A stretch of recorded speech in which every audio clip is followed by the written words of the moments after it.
Go through a rebellious phase, but I was a complete monster. I swear I had genuine reasons, though. I'm not saying that to make you feel bad or anything, but I had a pretty rough childhood. I never knew my parents and spent my entire life in the foster care system. I bounced from house to house at least 7 times a year. I know what you're thinking. How could someone just give away a kid in need? Well, I'll admit that I was the one to blame, in the beginning at least. Before I go into any of that, though, don't forget to like this video and subscribe to My Story Animated to hear more crazy stories about people just like you. If you do, you'll get tons of likes on your next post. Trust me, I was pretty Insta-famous for a while. See, that was part of my problem, actually. I was convinced that the family life wasn't for me at all. Despite the fact that all my foster families were pretty nice, I was really rude and mean. I only cared about making videos, partying, and taking selfies. I got into the habit of stealing things and skipping school. When I didn't get my way, I would scream and shout at the top of my lungs. I'm embarrassed to think back to this day, but I think it describes the old me pretty well. I was living with this nice old couple and 4 other foster kids.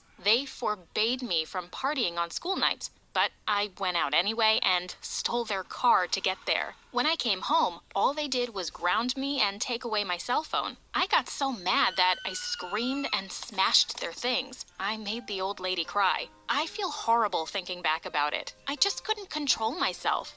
I don't know how I was ever that mean. I wasn't evil, though. I was just a troubled child. I actually had some outbursts that had nothing to do with misbehaving. Sometimes I had horrible nightmares that would wake me up screaming. Mixed with my behavior problems, a lot of foster homes didn't have the patience for my outbursts, hence moving around so much. By the time I was 16, I had been through every single foster home in my city. I tried to keep cool, but I was honestly terrified I'd end up stuck in an orphanage until I was an adult. Now, I may have been a monster, but I was nothing compared to the residents of the local orphanage. It was filled with the worst kids I knew, and I didn't want to end up there with them. They would have beaten me up. I wasn't nearly as tough as I liked to pretend. When my caseworker walked into the room, I burst into tears. I begged her not to ship me off to the orphanage. She thought for a second and said she might have an option for me, but I wasn't gonna like it. How bad could it be? I asked. Yeah, I know what you're thinking. That's exactly what someone says before they walk into the worst possible situation. My caseworker made a quick phone call and let me know that I was good to go. I would be leaving right this instant. I picked up my backpack, which was full of everything I owned, and was put on a bus to the middle of nowhere. I had no clue where I was going. As the bus started driving off, I Googled some pictures of the place. It wasn't even on the map. I was going to the middle of nowhere. I started screaming. I ran over and begged the bus driver to stop, but he said it was already too late. I posted one last selfie letting my followers know that I was going to be taking a break from social media. Something told me that there wasn't going to be any service out in the middle of nowhere. I was a city girl obsessed with the internet and gaming, and I couldn't even watch My Story Animated where I was going. My cell phone service cut out maybe a half hour into the trip. 3 hours later, I was awoken by the bus stopping. I looked out the window and saw this huge, creepy mansion. I thought it was the town hall to get my papers or something. I was shocked when the bus driver said, "We're here." I told him he was supposed to take me to my new home directly. "Oh, sweetie." He laughed. "This is it." Then he just drove off, leaving me alone with my backpack at the entrance to the mansion. I walked cautiously up to the door and knocked a couple of times with no answer. I called out but still got no answer. I saw a letter taped to the door and decided to open it. It read, "Welcome home, Charlotte. Please let yourself in." Sure enough, the door was unlocked. It creaked open slowly and creepily. I walked right in and decided to explore. Now, I know I said the outside was scary, but that was nothing compared to the interior of the house. It felt like it was straight from the Addams family. There were huge portraits on the wall with group photos of at least 20 kids, all dressed up in old-timey clothes, as well as all types of taxidermy. It looked like the set of a horror movie or a cult, and I didn't even know the half of it yet. You know that sixth sense feeling you get after watching a scary movie late at night?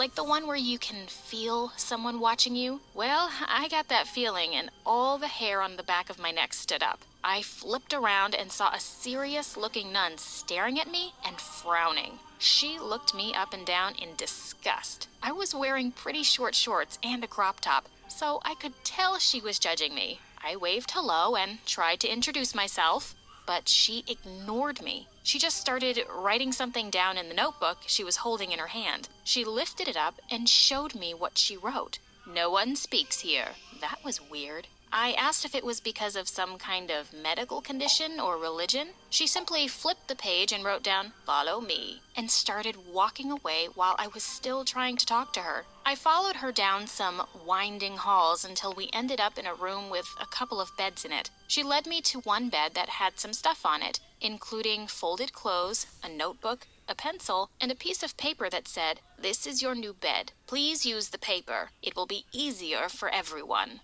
Please change into your new clothes." I thought the scariest thing about the mansion was the giant taxidermied bear in the entrance, but I was dead wrong. I picked up my new clothes and nearly fainted. See, if nothing else, I was pretty. I had to give up my city and internet, but I did not want to give up my looks. I kept up with all the latest trends and was an aspiring Instagram model. This outfit was as far away from fashionable as possible. It was a gray dress that reached all the way to the floor and buttoned up to my neck. The dress was like a hideous costume straight from the 1700s. Maybe it was a good thing that there was no internet here because I wouldn't be caught dead in this outfit. I turned to argue with the nun, but she was already holding up her paper that now said, "Hurry, child." Now, I was rebellious, but nuns are scary. I did as she said and made my way to meet the other people here. It took a couple of days to meet everyone. There were a lot of people. All in all, there were about 23 girls living with me between the ages of 7 and 14. This made me the oldest and pretty much the role model to everyone here. It turned out that most of them had severe hearing problems, and some of them were completely mute. Talking was out of the question, so they all communicated through notebooks or sign language. The nun could read lips, but the rest of them were never really exposed to speech. The girls were very quick to take me in. They showed me the fun of country living, and trust me, I was a skeptic. They helped